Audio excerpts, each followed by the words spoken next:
Hello, everybody, and welcome to today's session, which is going to be on cost-effective ways to grow your disability practice. This workshop is part of the Advancing Disability Law series that Chronicle has been running over the course of this year. And some FYIs and housekeeping to get out of the way on the next slide. So this workshop is going to run for the hour. We're going to have some core content, and then we'll have some Q&A at the end.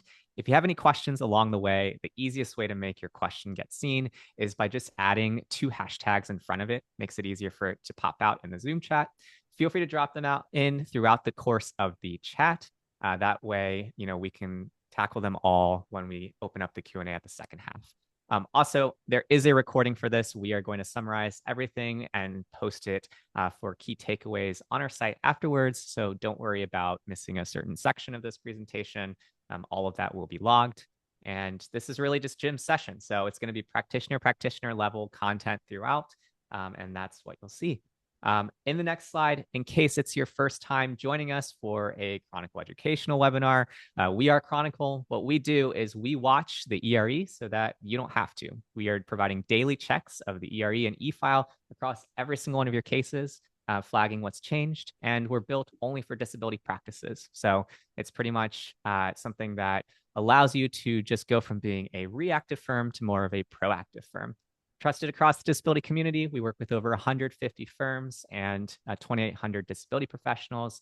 And if you want to learn more, we'll share some more information at the back half of this presentation.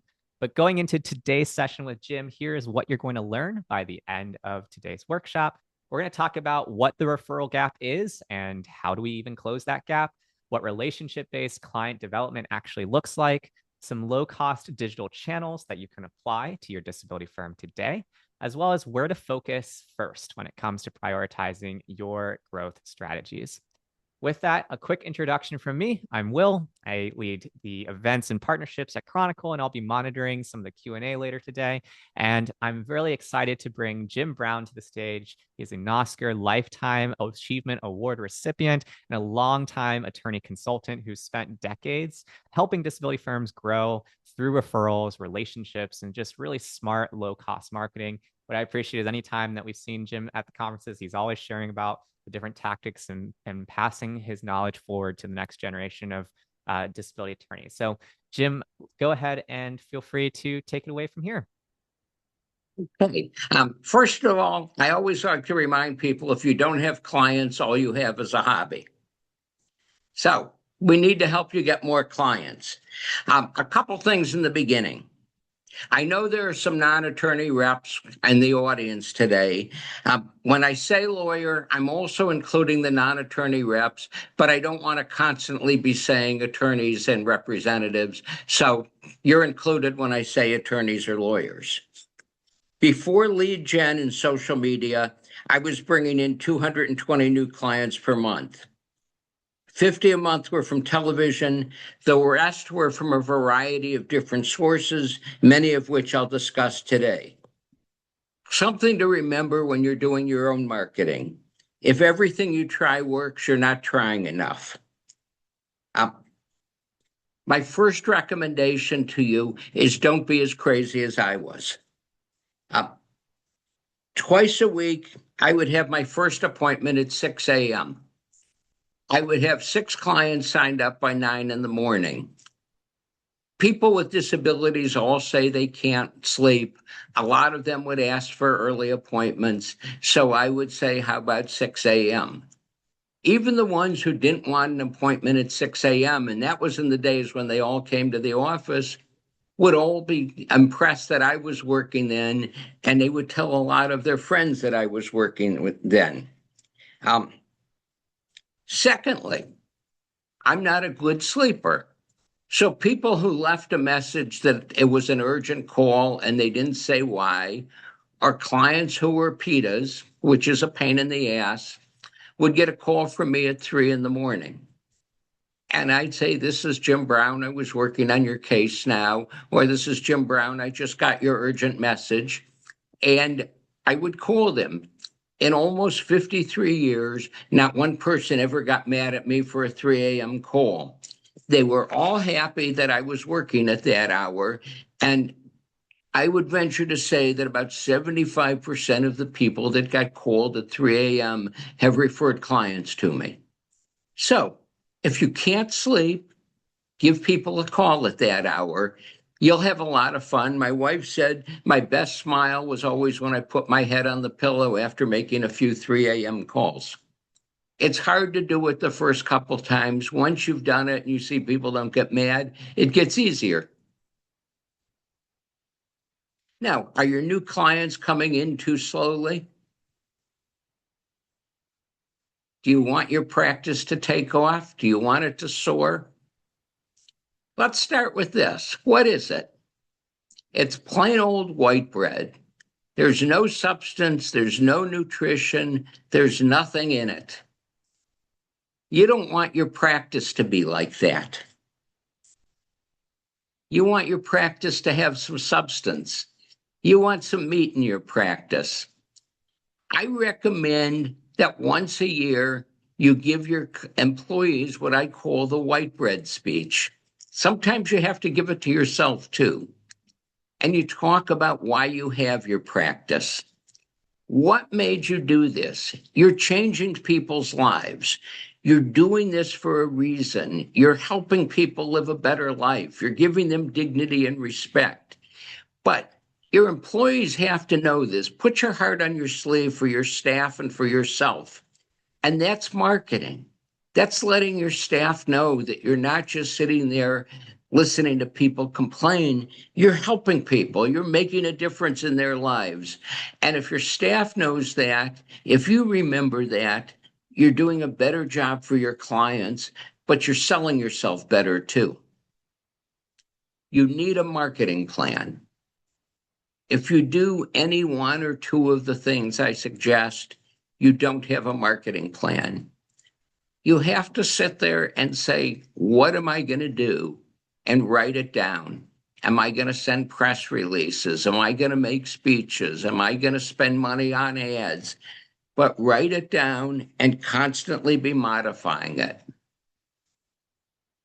When you make your marketing plan, you have to say, who are your publics? How much will you spend? How long will you try each action that you take? And who will be in charge? One of the things I think you need before you really begin your marketing is brochures. And I've had some clients who are spending so much money on television, they say they don't need brochures. Everybody knows who they are. I like brochures. Even if you're on television, you give them to every current client, every prospective client. Somebody contacts you and you can't represent them, you send them a brochure. You have the 22-year-old who calls with a sprained ankle. They clearly don't have a case, but their parents are in their 50s and maybe they will. If you give speeches, bring your brochures and give them to everybody. You paper your market with your brochures. When you write your brochure, nobody cares where you went to college or law school. That's the last thing you need to put in your brochure. You don't have to put how hard it is to get disability. Everybody knows that or they wouldn't be contacting you. You tell them what you're going to do for them. They want to know that you'll lay down in front of the bus to win their case for them. They want to know how hard you're going to try to help them. They don't care about anything else. They want to know you're the person who they need. Now, who are your publics? To get clients, your publics are prospective clients, current and former clients who might refer to you, physicians who can refer to you, judges. Any ALJs ever refer cases to you? I had one group of clients who came to me with a torn piece of paper with my name on it. And one day a judge said, do you know how you got this client? And I didn't. And he took out a piece of paper and matched it up to the torn piece of paper with that client's name on it. This ALJ was referring people to me. All of your referral sources. Politicians can refer people to you. Everybody in the U.S. House of Representatives or the U.S. Senate has someone in their office who's devoted to answering Social Security questions. Find out who that person is and let them know what you do. And the children of your clients. A lot of people don't want to call you, but their kids may call you. Your marketing should be making an impression on judges, physicians, politicians, current and former clients, referral sources, and prospective clients. Again, if you make a good impression on the judges, they may not send you any clients, but they'll think highly of you, which makes a difference on your cases. Part of your marketing is to make people think that you're a high-class representative doing a good job for your clients. I had one ad that said, some of my clients used to work for Social Security, now they work for you. One judge was really upset with me. He said, I work for Social Security and I work for your clients. And this was a judge who paid well. I pulled that ad. And about 3 months later, he apologized to me for being mad. He said, it was just marketing. I don't care if you put that on. And I put it back on. Be unique. What makes you different than everybody else? Everybody charges the same on a Social Security case. Everybody says, I'm going to return your calls. I'm going to show you respect, and the same garbage that everyone else is giving. So what makes you one of a kind? What makes you unlike anybody else? What qualities do you have that nobody else has? When you're trying to figure this out, start writing. Be verbose. Write as much as you can, and then start scratching it out. Write the law school you went to, the undergraduate school you went to, all of the things that make you unique. And then you realize how many thousands of people graduated from your college, how many people will return their phone calls, and get to less than 20 words, because it's hard to have more than 20 words that are special to you. My words. I had a disabled cousin. When he was 3 years old, he was misdiagnosed. My aunt was told he had the flu, and turns out he had meningitis. By the time they figured out what he had, his brain had stopped working. He now lives in a group home. He's a few months older than me. We take him out on holidays and he has dinner with us. But he has the mind of a 3-year-old. My mother and my aunts helped my aunt take care of him because my cousin's father abandoned them after he became disabled. My father dropped out of high school when he was 16 to help support his mother, brother, and sister because his father had died when he was 14. He ended up owning his own business, and he hired disabled people to work for him. When I was 16, I got to drive to school twice a week, but I had to go into the inner city and pick up his employees who were disabled, drive them to work, and drive them home at the end of the day. I got a good exposure to people who were disabled. I've almost died 4 times. 32 years ago, I had 17 aneurysms repaired in my brain. I had a seizure, passed out driving, knocked over a fire hydrant and telephone pole. I had a kidney tumor that ruptured, and when I got to the hospital, my blood pressure was 55/35. I had an aortic aneurysm. I can relate to what my clients are going through. 82 shots is one of my favorites. It has nothing to do with being a lawyer. But in the Cleveland Cavaliers adult foul shooting contest, I made 82 out of 85 shots and came in second. It's just something I'm proud of. on your website, is yours unique? Here's an offer I'll make to you.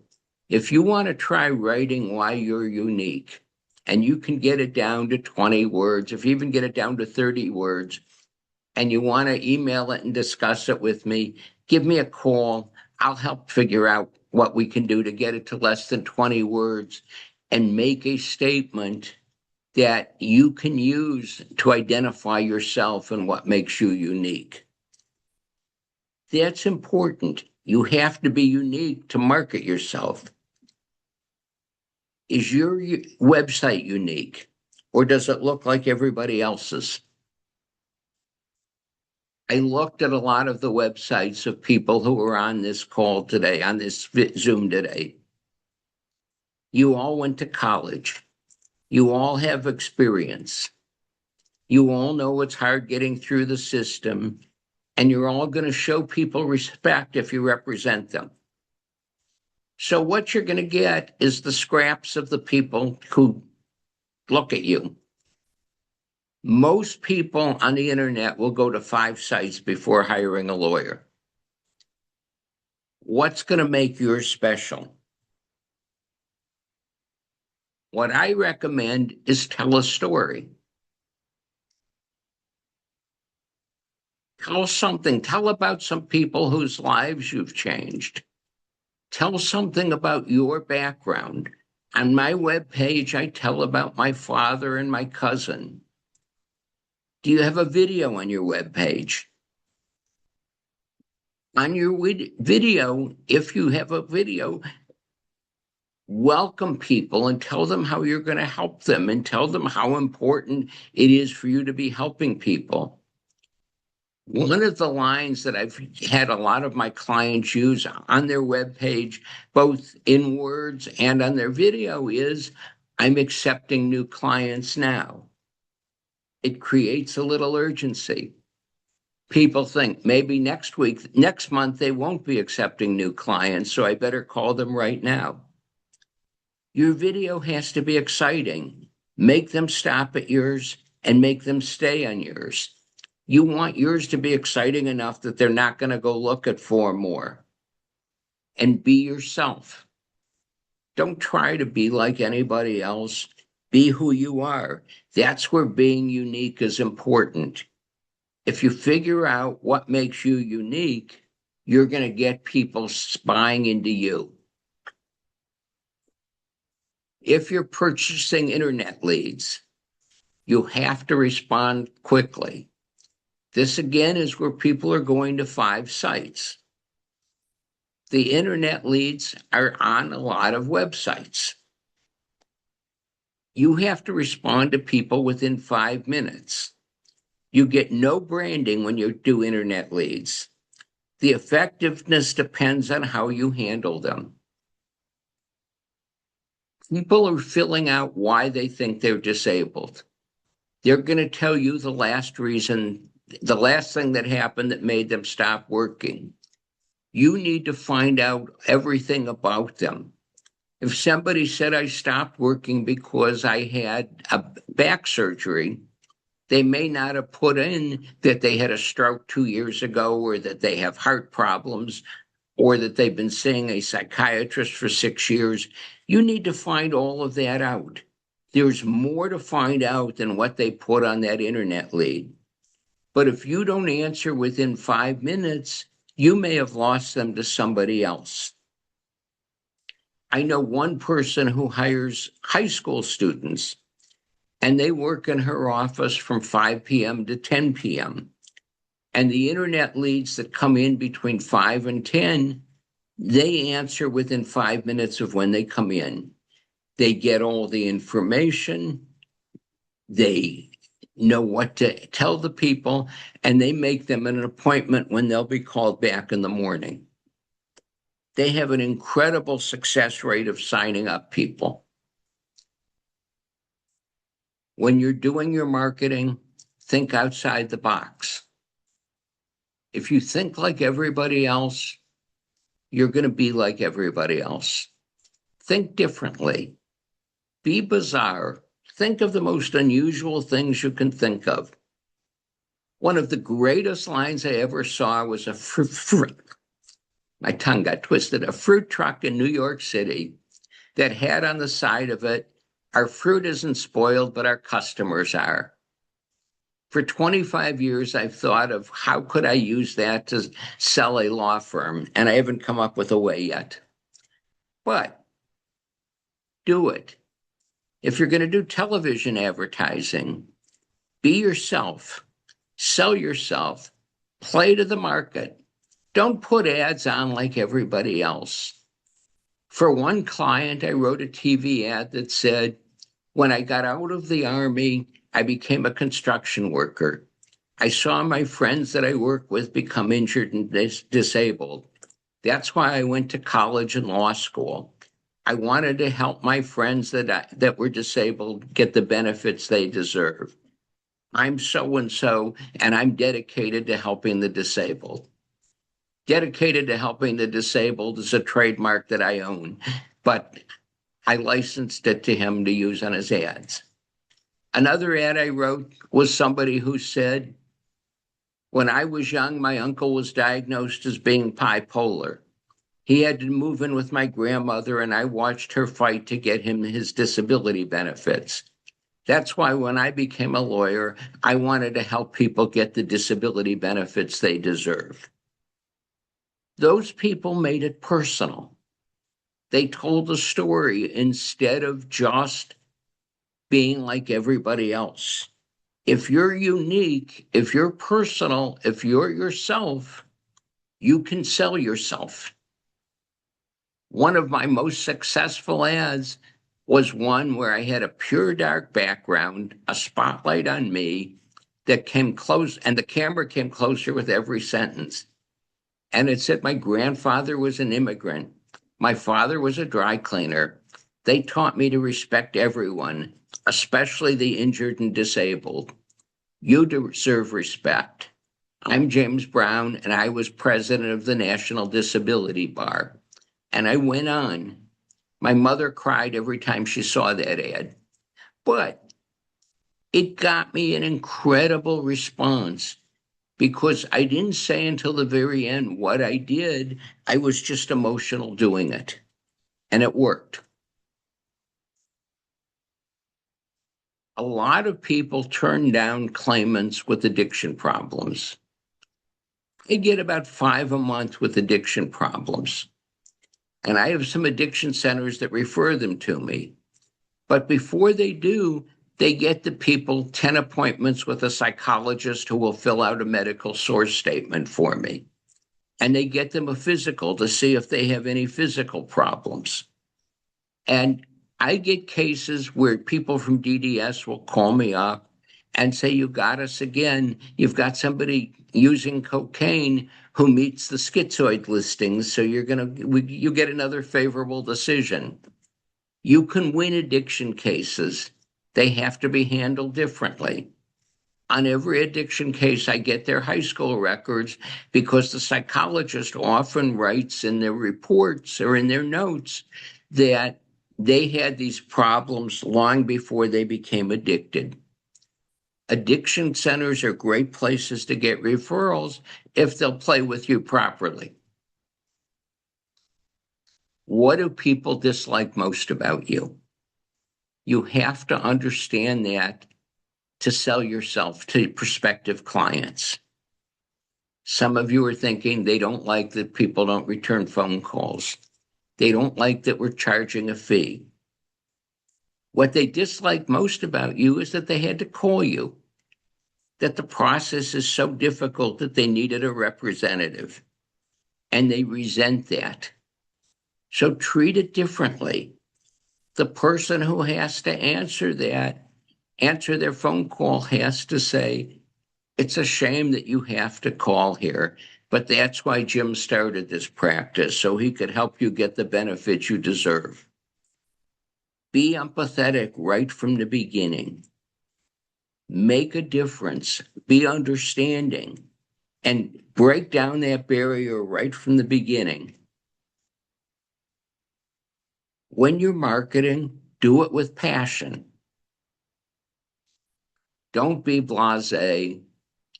Don't throw out a bunch of words that everybody is throwing out. Use your passion, use your uniqueness. Tchotchkes are little things you can give to people. If I mail forms to a client because they don't have an email, I always send a pen with it. The life of a refrigerator magnet is 7 years. 7 years. People have your name and phone number on their refrigerator. Every time I get a virtual hearing, I send people a phone stand so that they can put the phone in the stand and not hold it for 45 minutes. That phone stand has my name, phone number, and website on it. I get people calling and asking for extra phone stands so that they can give them to their friends or give them to their spouse or their kids. They cost about $1 a piece, so it's well worth it. Sometimes I give clients notebooks while the case is pending.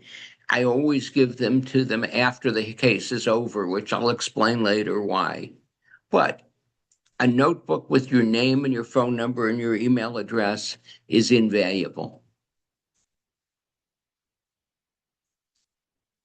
Your brand, that's you, who you are, what you're selling, what you're trying to be. And you need that when you do your SEO work, if you do pay-per-click, if you do geofencing.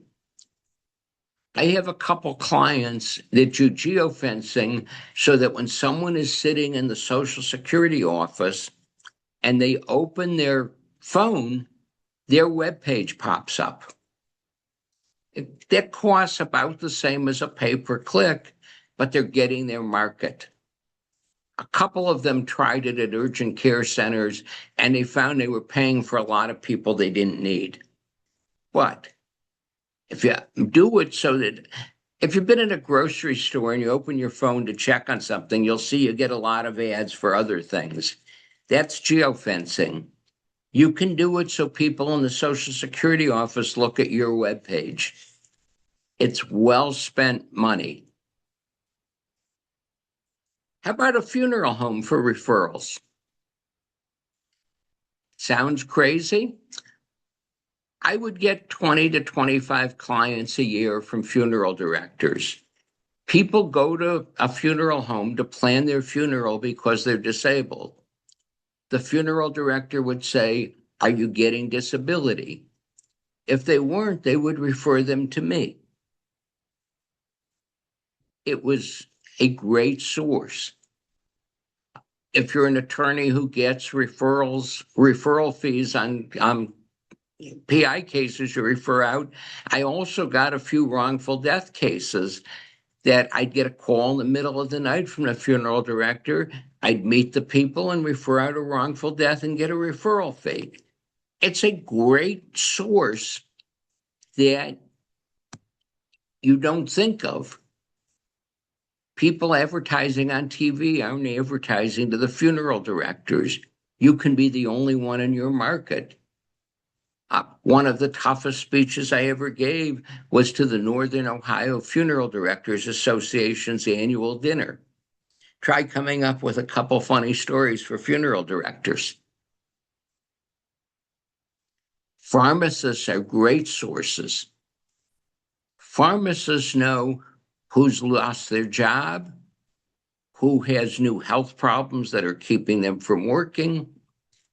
Pharmacists like helping their customers. If you know them, if you get a prescription, let the pharmacist know what you do. Give them a few brochures. I get referrals to this day from pharmacists. I have a pharmacist in Oregon, I'm in Ohio, who sends me 2 or 3 cases a month. It's wonderful, and they're easy cases because the pharmacists have a good feeling for who deserves disability. I've told them to refer me more clients because I would rather decide who has good cases than let them decide. But pharmacists are good sources. Don't pass it up. Elected officials, they send their form letter to Social Security, and Social Security sends a form letter back. Once in a while it helps, usually it doesn't. But if you let the Social Security person in your representative or senator's office know that you help people on disability claims, they will start telling them to call you. If you tell that person, if you have any questions about disability, call me. I'll be glad to be your resource. You can start having a nice relationship with them. The way to make that relationship better, they refer you a client, you win the case, send $100 to their campaign fund. You're not paying for the client because that's illegal, but you can make a political donation anytime you want. And when I win the case, I make a donation. It works. It works over and over and over. I made some contributions to people of the opposite party, and the mailing lists I get on were just amazing. But one of them, I'll go back, one of them was to James Brown as a fellow conservative Black American. And I figured they got 1 out of 3 right in identifying me on that letter. Clergy are great sources. I don't want to be cynical, but if you're a disability representative, you have a right to be cynical. And people who are disabled get God. I got referrals from priests, ministers, rabbis, and imams. And when you win a case, a lot of your clients will say, have a blessed day, or bless you, or all kinds of other things about God. End of the case, I ask for the name of their clergy person. I send that person a letter. Dear Pastor so-and-so, I helped one of your congregants receive Social Security disability benefits. They spoke so well of you, I'm enclosing this check for $25 so you can continue to help people in need. I've also enclosed 2 of my brochures. If I can help anybody else in your congregation, please feel free to have them call me. People referred by clergy don't call you as much because they have a different source of support. But they're great referrals. One client of mine, lawyer client, is in Houston, and I told them to call the Reverend Joel Osteen. He's one of the TV ministers. And he kept telling me he wouldn't call that person, and he called them a lot of names. So that lawyer got several 3 a.m. phone calls till it was easier to call Reverend Osteen than to keep listening to me. And he now gets 12 to 15 referrals a month from Reverend Osteen. He goes to dinner with them a couple times a year. Says Joel Osteen's one of the nicest people you could ever meet, doesn't particularly care for his wife, but he's getting a lot of referrals because he made that call. It's a source to get clients from. When you get referrals from the clergy person and you win the case, then you make $100 donation to their fund. Always make it, every clergy person has their own fund. It's the discretionary fund, they all have their own name for their funds. Make it specifically to the clergy person's fund. Don't make it to the congregation. You're going to get on the mailing list for the building fund, the endowment fund, the fundraisers. Don't contribute to those. Only contribute to the clergy person's specific fund. Physician referrals are the greatest. When you get a physician referral, you should always win that case. When I win a case, I send a thank you note to the physician if their records were excellent or if they filled out a medical source statement. Dear Dr. Smith, thank you for your help on Mrs. Gonzalez's case. I've enclosed a copy of the decision and highlighted where your name is mentioned on page 6 and 8. I look forward to working with you in the future to help other deserving patients receive the benefits they deserve. People in America don't say thank you anymore. You say thank you, you've set yourself apart. You're different than most other lawyers. Secondly, the decision looks complicated. The doctor gets it. They see it's a lot of pages. They see that you needed what you asked them to do. They're going to fill it out faster the next time. You send a few of these to a doctor, they're going to start sending you their patients when they need representation. If the doctor did an extremely good job, I will send a donation to a charity in their practice. If they're a psychologist, I'll send it to NAMI. If they're a rheumatologist, I'll send it to the Arthritis Foundation. That organization sends the doctor a card saying James Brown made a donation in your honor for help on a disability claim. I never mention my client's name. I do send my brochure to the charity with the check.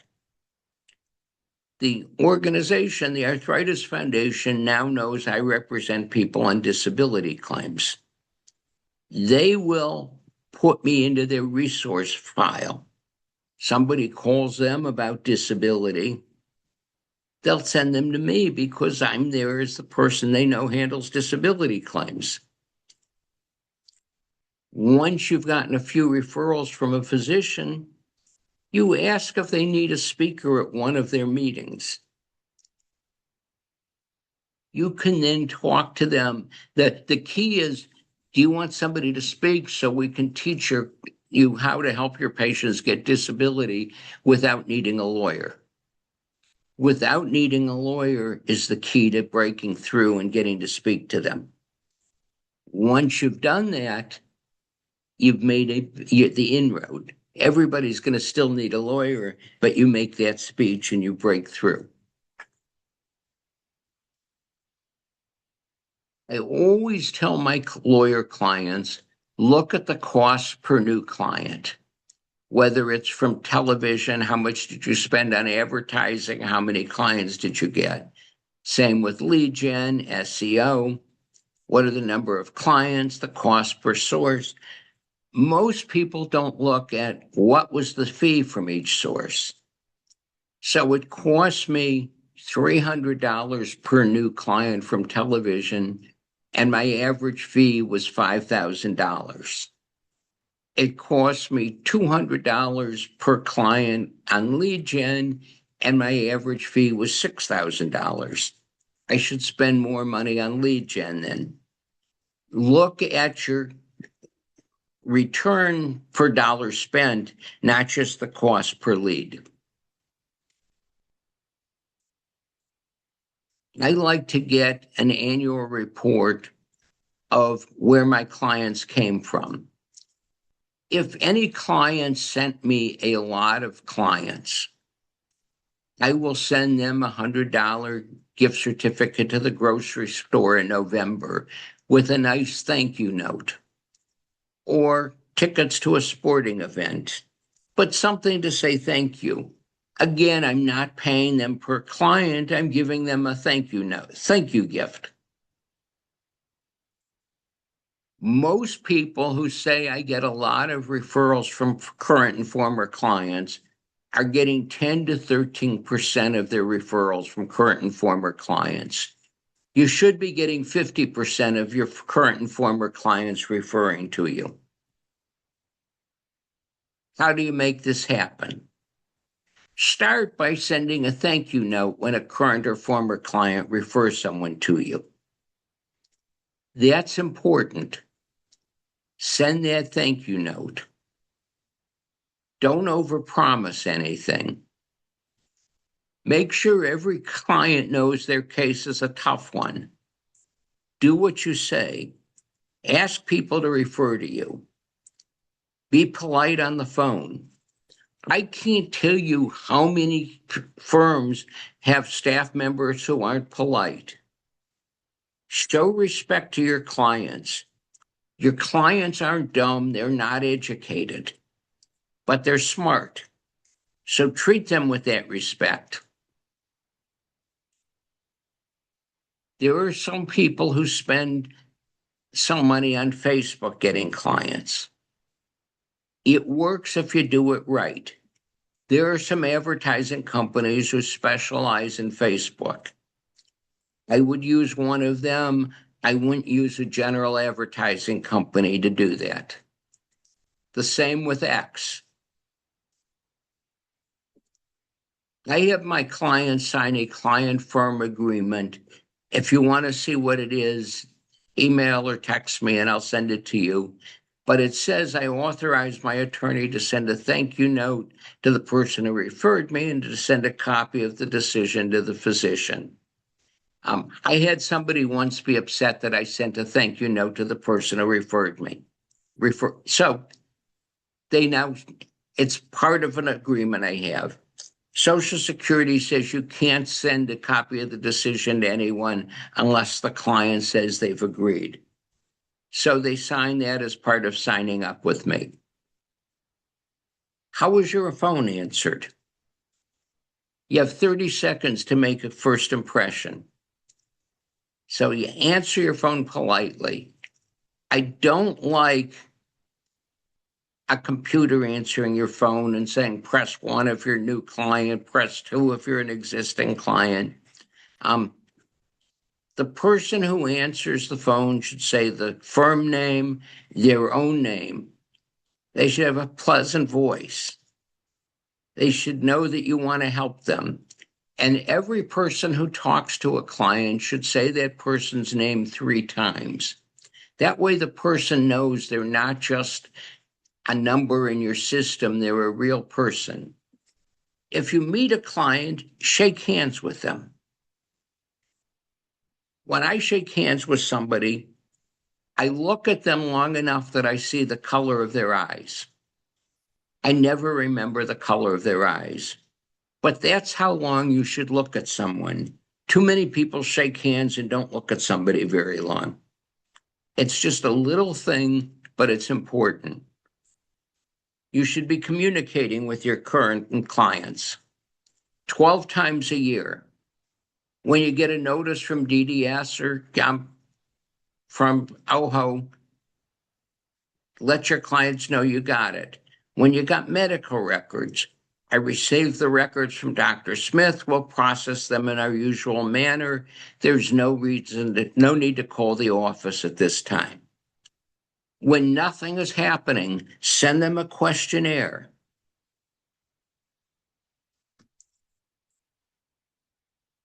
If you have expenses that you're not getting paid, write them a letter that you're writing off their expenses and you'd appreciate them sending you more clients. It's just a nice thing to do. They're not going to pay you anyways. Ask them to send you more clients. You have to dollarize what you do. That's important. You're getting your clients a lot of money. Let them know how much you're getting them. When you sign up a new client, you're telling them you charge 25% with a maximum of $9,200 and nothing if we don't win. Most people say we also charge expenses. Some say we don't.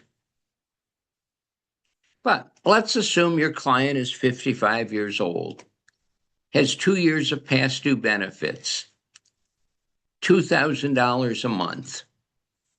What's that case worth? Think about that. That case is worth $330,000 plus Medicare. So when you explain your fees to your client, you say, when we win your case, you're going to get $330,000 if you stay disabled between now and retirement age. Plus, you're going to get Medicare. And your retirement benefit will be higher because I did this. And the most my fee will be is $9,200. If they got that much in a car accident case, their fee would be $100,000. You've just made yourself a bargain. They're not going to be mad at you when they're sitting home upset that you're getting a fourth of their money because they realize you're not. Press releases work. Send them to newspapers, radio stations, television stations, help charities. They work. Here's a sample one. You can send it out.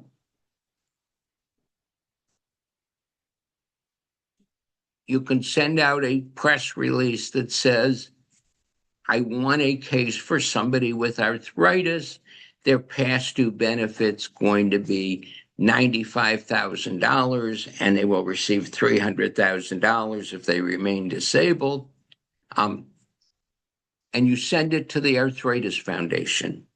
They won't print it, but you go in their resource guide so that they'll tell somebody to call you when they need a lawyer. They work. If you win a case in court, you send it to the newspaper. You send it to the television and radio stations. When Social Security becomes newsworthy, you become their go-to person for a soundbite. I used to have the television stations showing up in my office all the time. They would be there for 20 minutes. They'd get one sentence from me, and they would put under my name, Brown and his attorney representing people on disability claims. It got a ton of business. If you're thinking of marketing, don't bother with buses, benches, billboards, or newspapers. It's a waste of time. If you have a $9 million a year advertising budget, you can spend a few dollars on this. Otherwise, it's not worth it. I believe in educational marketing. What does that mean? That means when you're doing some marketing, do some teaching. You can say in an ad, when we win Social Security disability, you'll get a higher benefit at retirement.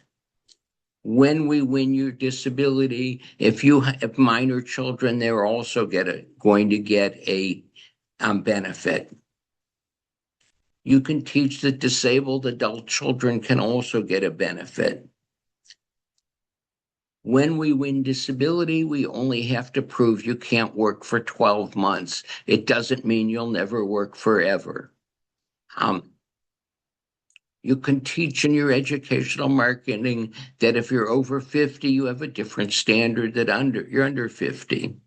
I had one ad that said, when I get my client's Social Security disability, I also get them Medicare.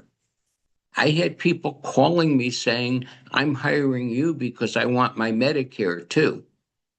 They didn't know everybody gets it. So, educate people also. I had an ad in a Spanish newspaper that said in Spanish, I may not speak Spanish, but I listen with my heart. You have to use flowery language in that market, and the Hispanic clientele just lined up at my door because of that. Again, if you want to let me know why you're unique and we can work on it and come up with a line for you, I'm more than happy to. If you want to see my client firm agreement, let me know and I'll be glad to send it to you. And now, Will, do we have any questions? Yes, we have a lot of questions to work through. Thank you so much, Jim, with that presentation. To kick us off, we've got Atish asking the question of where do you have any recommendations for where you order phone stands from? I think those from the Chotskys section. Yeah, I get my phone stands from 4 Imprint. The number 4 Imprint. They give me the best price on them. Vistaprint has some highly expensive phone stands, and 4 Imprint has some very reasonably priced ones.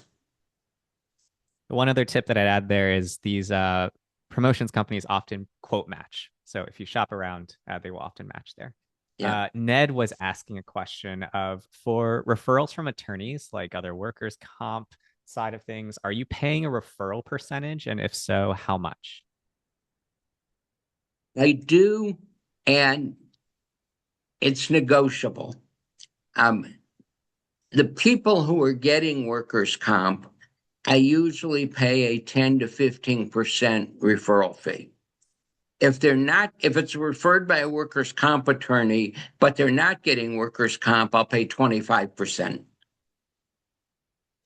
Just as an aside, since I'm the only one in the country who represents people when they get a certified letter from OGC saying you're in trouble, OGC has never filed a complaint against anyone for a referral fee. Atish was asking this question as well. At certain times, I'm unable to speak with potential new clients right away. Would it be helpful to offer a short 15-minute introductory call and then schedule a full meeting later so that the client feels acknowledged? Also, should I let them know in advance that the first call is limited to just 15 minutes so I can manage my time better?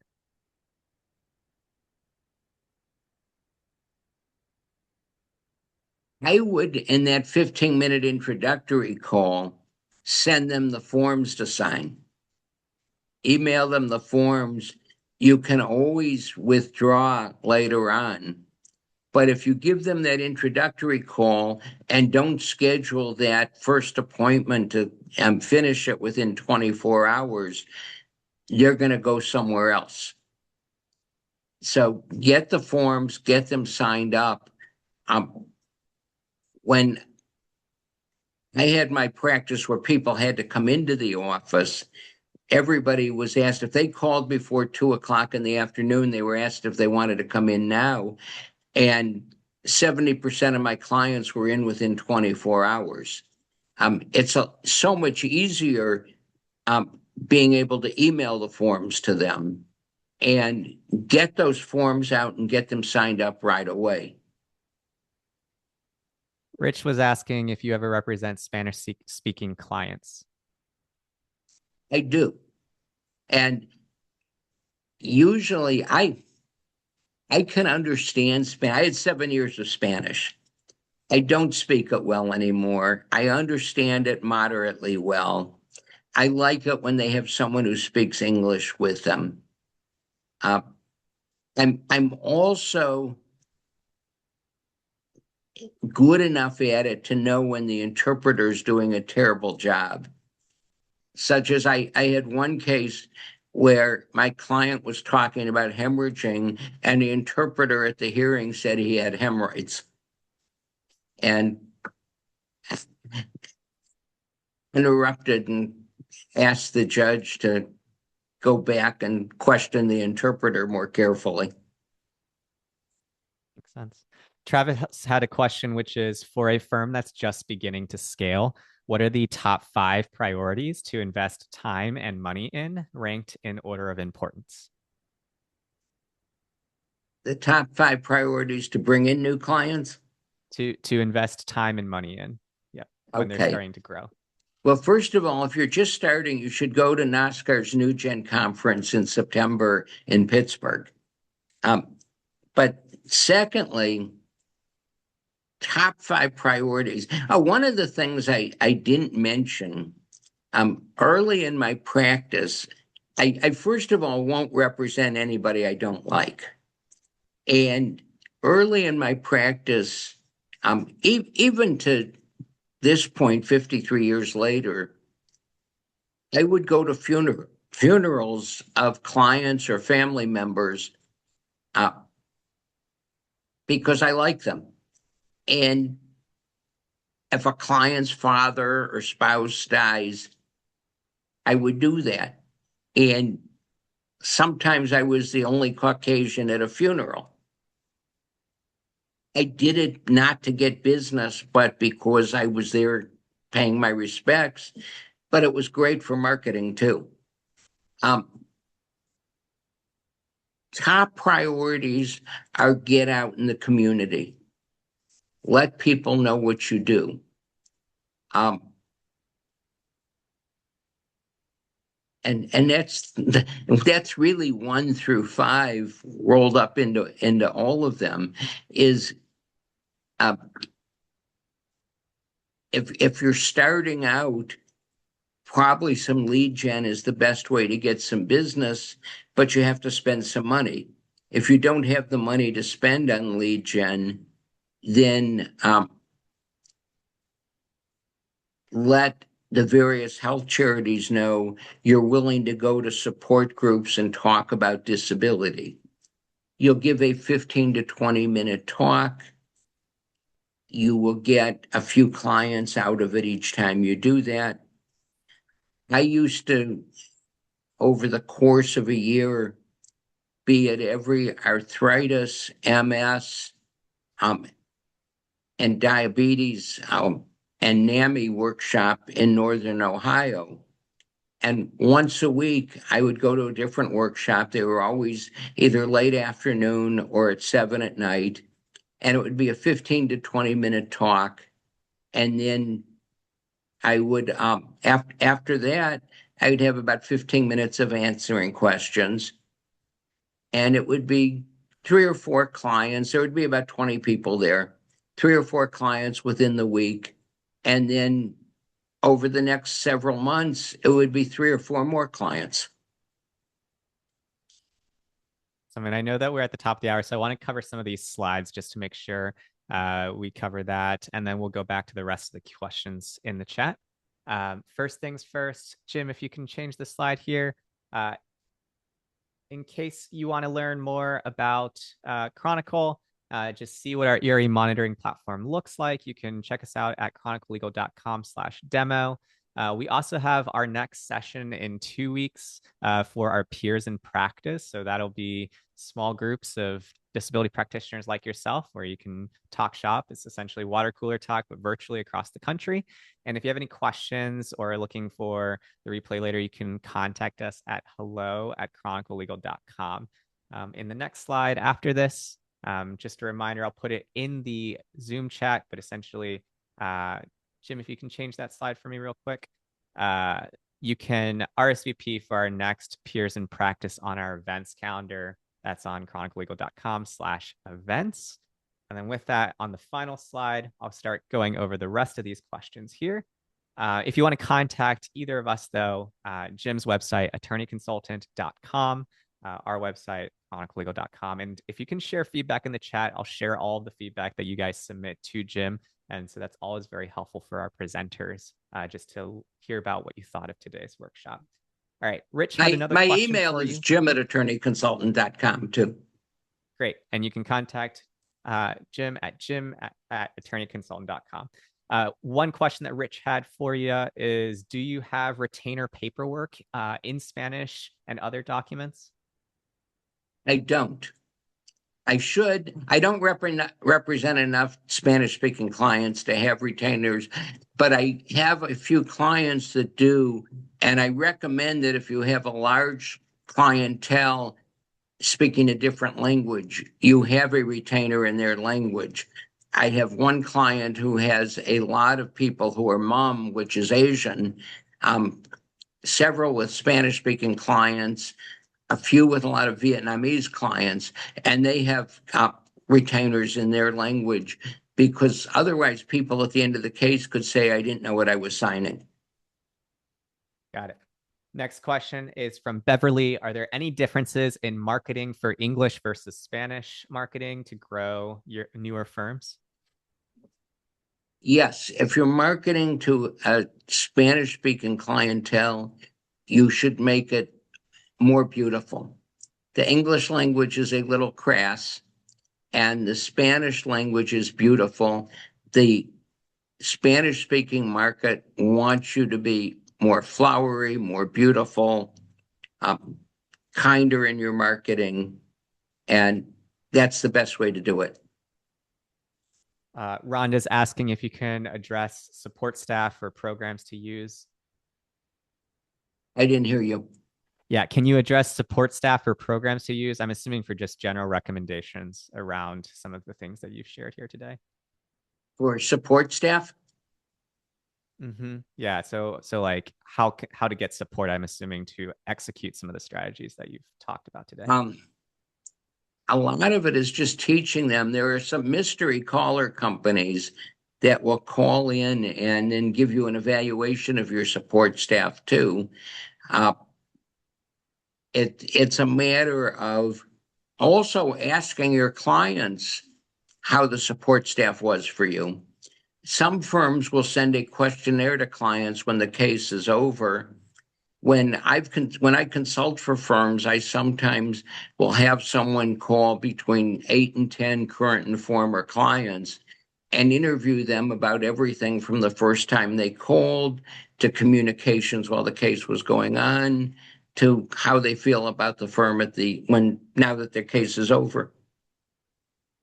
Katrina is asking, how do you build confidence in the clients when you are just an EDPNA and not necessarily an attorney? So this is in terms of like the positioning side of things. You have to tell them that you specialize in Social Security disability, and that's all that you do. You'd mentioned press releases. How often should folks be releasing press releases?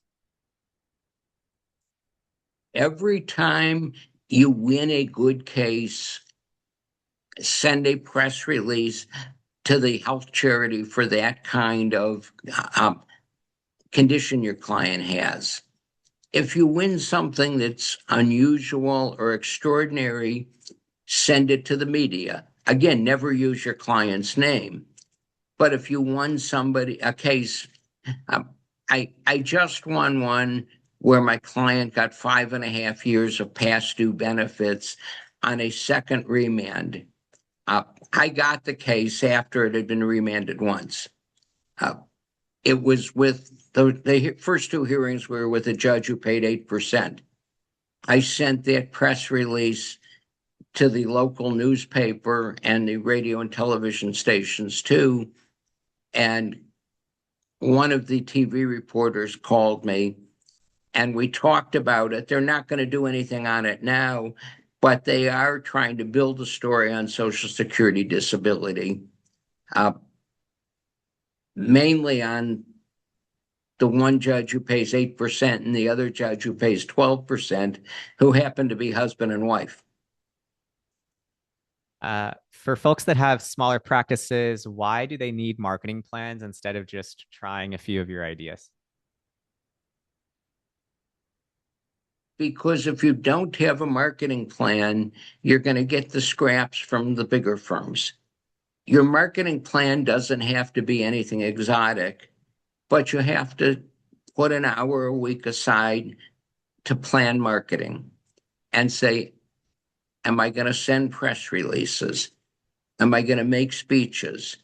Am I going to find out which local radio stations have talk shows and see if they'll have me on to talk about disability? You have to have a plan. If you're 100% satisfied with what you're doing, you don't need a marketing plan. But if you're bringing in 5 clients a month, you could easily bring in 7 and have no problem handling 2 more clients a month. That would be an extra $10,000 a month to you without much extra work. But you need a plan to do that consistently. Another question is, wouldn't pharmacists and physicians think I'm a pain if I ask them to refer clients to me?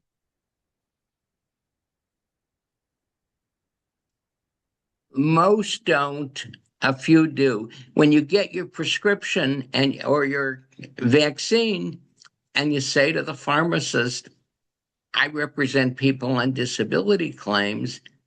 Here's my brochure. If you ever have anybody having a problem with the disability system, I'd be glad to talk to them. It's a simple thing. I told Um, my primary care doc the same thing, and she sent me a patient and was so amazed at how fast I got the case approved. Of course, she wrote me a great medical source statement that she sent me a couple more, and then she started introducing me to her friends. And I've got this whole network of people that I get along with now. So physicians want to help their patients. They don't want to fill out our forms. They don't want to do things. But when they learn that doing that helps their patient, and when I say to them, we're both trying to help the same person, we have to do it together, it goes a long way. Yes, some will be upset. Some don't want to help. Uh, the Cleveland Clinic, if you want them to fill out a form, it has to be sent to the legal department before it can be sent to a lawyer. When I send a form to a doc at the Cleveland Clinic, I include a self-addressed stamped envelope with it. And I put a sticky note on top of my letter saying, please fill this form out, stick it in the envelope, and mail it to me before sending this to medical records to send me the records. And I get about half of them back. So a lot of the physicians really want to help their patients. you're going to have some requests, by the way, Jim, for you to share if you'd be willing to share your brochure. I'm assuming the best way folks can ask for that is just by shooting you an email. Yeah, but if they email me, I'll send them the brochure. Great. So that's jim@attorneyconsultant.com. Another question is related to how is your phone answered, which was, why do you have a person answering the phone instead of, for example, pushing one number for new clients, another for existing, and then another for, Social Security or physicians? Because people feel more welcome if a human being answers their phone than if they're pushing buttons. And half the time, they push the button for new clients and nobody answers. Or they push the button for existing clients and nobody answers. And they figure, oh, they only care about new clients. And if a human being answers and triages the calls, they feel more welcome. You said to figure out how much clients get if they stay disabled to retirement age. Doesn't that take a lot of time? I don't spend a long time figuring it out. I figure out how much they're getting per month, multiply that times the amount of months until they reach retirement age. And then I arbitrarily figure a cost of living and say, this is about what you're going to get. When I Uh, have my closing letter, I send them that too and say, if you remain disabled through retirement age, you're going to receive about this much money. And I also send them a notebook and tell them you're going to get reviewed. Fill out this notebook with every date that you have a doctor's appointment, every date that you get a new medicine, and a brief description every day you have a bad day. When they get their CDR, I tell them to take that notebook to the field office and tell them to copy it and attach it to the form. The people doing the reviews are rated on the amount of cases they review. And if you give them enough handwritten pages to read, they just say, damn, I'm not going to read that. I'll go on to the next person. And your client doesn't get cut off. Makes sense. You challenged folks to describe what makes their firm unique in 20 words or fewer. Most disability firms do the same work. How do you really find the real differentiator and not just end up using a slogan? It broke up. I didn't hear that. Sorry. So like with respect to making your firm unique in 20 words or less, How do you make sure that you're just not making like another slogan, but you actually find a real differentiator? Like, for example, with your words, there was a backstory behind each one. So I'm curious how you help Right. people in that process. That's why I tell people to be verbose. Write as much as you can and then start scratching out things that are common to a lot of people till you get it down to some things that are just you. And do that. One of the things I like to do once you get to your 20 words or less is come up with a trademark. Uh, I have two trademarks for my law practice. One is dedicated to helping the disabled, and the other is I change my clients' lives for the better. My trademark for my consulting business is enjoy your practice, enjoy your life. And I get a lot of people saying I hate my practice or I have no life because of my practice. So by putting them both together, um, if you have a trademark that really sells to people, it makes a difference. Something that's not too long, but makes people remember you. But you need to figure out who you are before you can come up with a good trademark. You mentioned as well that every website needs a video so that clients can see and hear you. And so, for an attorney who may hate being on camera, is that a non negotiable or does be yourself matter more than having a polished video? You can be yourself and have the video look very good. It doesn't have to be a professional video, but you should make some notes about what you want to say before you do it. I've seen some videos where people just turned the camera on and started rambling and they looked atrocious. So think about what you're going to say and make some notes. There are some programs that you can put on your phone that have what you're going to say scrolling.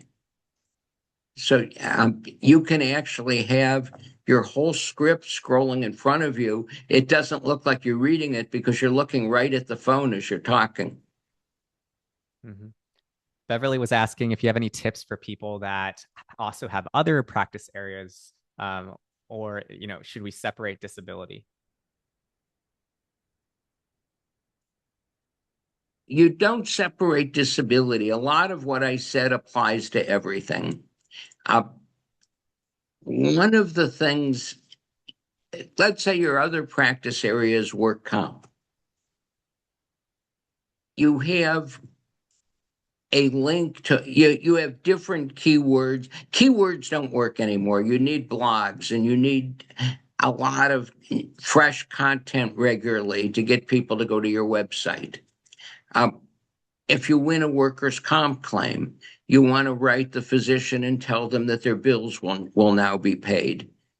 Uh, if you win a personal injury case, you write the physician and say, thank you for your help. We got your patient the benefits they deserve from this accident. But as far as the marketing goes, you're appealing to the same group of people. You don't get the politicians as much for um, personal injury cases, but you do for workers' comp, although a lot of the work comp cases you go to state lawmakers too. But marketing is marketing, and you have to identify who your publics are that you want to reach and how you're going to get to them. You also mentioned wanting to have folks run an annual report on the cost per new client by source. If someone has never tracked that number before or the number comes back ugly, what's the first thing they should do with it? Let's say that you find out that well, I was advertising on television in Cleveland, Columbus, and Youngstown, Ohio. I found out that in Youngstown, it was costing me about $750 per new client. And in Cleveland and Columbus, it was costing about $200 per new client. So I canceled my Youngstown market. It wasn't worth it. I had a client spending $100,000 a year on billboards, and he found out that he was averaging one new client a year from his billboards. We got rid of the billboards. At $100,000 a year, a Social Security fee isn't worth it. But you look and see how much you're spending per new client, and is it worth it? When I started on TV, I really didn't want to, but the person who approached me said his Cleveland market became available. Did I want it? And I took it because I didn't want anybody else cutting into my market. I, at the time, had the largest Social Security and workers' comp practice in Northeastern Ohio. So once I started on TV, and I was only getting about 50 clients a month from television, but I was only spending $5,000 a month on TV. But I ended up having 50% of the Social Security claims in Northern Ohio. So it was a great investment. But it always amazes me that 30 seconds on TV makes somebody call a lawyer. It doesn't work as well now. TV isn't the market it used to be. If you're going to go on TV, one of the places to go is the streaming channels. They cost a lot less, and the disability clients are buying the streaming channels, but the less expensive ones that have ads. And then a question is, so 12 touches a year for every active client sounds great, but when you start getting hundreds of open cases and you have a small staff, how do you actually keep up with that without it falling apart? It gets easy once you realize that you've reduced your phone calls dramatically. And you get the medical record and you automatically send an email that says, I received these medical records. I like 1 out of 4 to be a snail mail letter, so the client has something that they can give to their friend to have with your phone number on it. But when you see that your telephone calls are reduced by 75% or more, when you think of how many clients call to say, did you get the medical records? Did you write the doctor? Did the hospital records come in? And those calls stop, you realize that you're saving time. Awesome. And well, Jim, most people say, I never hear from my lawyer. When your clients say, oh, they tell me every time they get something, they do this, they do that. That's how you get more clients. Awesome. Well, with that, Jim, I think we've covered every single question we plan to cover in this Q&A, as well as some more from the chat. So thank you so much to everybody that had questions, as well as to Jim for sharing his expertise and years of experiences. We're going to be submitting or sharing the replay with all these takeaways, as well as the replay in case you want to review any portion of today's presentation. I dropped in the Zoom chat in case you are still with us here. If you can submit feedback for Jim, that'll be shared with him later. And that's always helpful for him to continue to, build on this presentation. And also, if you enjoyed this event, we run a regular series of events for the disability community.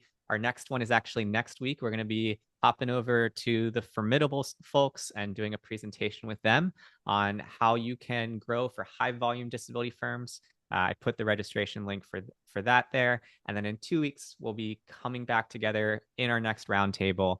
I see some familiar names in the chat that have been to those. So hopefully you can come back. And then also, if it's your first time, it's a great way to just hang out with other professionals and practitioners and ask any questions like these that you had today.